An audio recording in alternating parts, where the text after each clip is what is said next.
খবর 24 সাথে আপনাকে স্বাগত। নতুন নতুন খবর জানার জন্য আমাদের চ্যানেলে চোখ রাখুন। রাজ্য প্রশাসনের একাংশ অফিসাররাই তাকে তথ্য দিয়ে সাহায্য করছেন।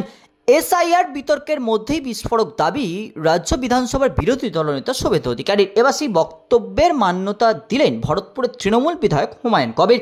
তার কথায় মুর্শিদাবাদের এমন অনেক আধিকারিকই রয়েছেন যারা নাকি শুভেন্দুর কথায় কাজ করেন।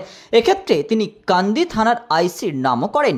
হুমায়ুন বলেন, কয়েকজন অফিসার রয়েছেন যারা শুভেন্দু অধিকারীর সঙ্গে যোগাযোগ রাখেন, এই জেলাতেই রয়েছেন। আমরা জানি ভিতরে ভিতরে মদত করা, সাপোর্ট করা, তার কথাই চলা।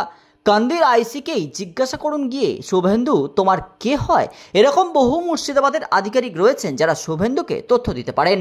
বিহারে এসআইআর হওয়ার পর থেকেই এ রাজ্যেও এই নিয়ে জল্পনা বাড়ছে। আগামী আগস্ট মাস থেকে পশ্চিমবঙ্গে এসআইআর এর প্রক্রিয়া শুরু হতে পারে বলে সূত্রের খবর। ইতিমধ্যেই বিএলওদের ট্রেনিং দেওয়া হয়েছে, আর এই মধ্যেই প্রতিবাদের সুর চড়াচ্ছেন তৃণমূল। সংসদে উঠছে ঝড়। সেই পরিস্থিতিতে দাঁড়িয়ে বৃহস্পতিবার শুভেন্দু অধিকারী বলেন, 100-রও বেশি WBCS, 20 জনের বেশি IAS সাহায্য করছে তাকে। রিপোর্ট, খবর 24/7।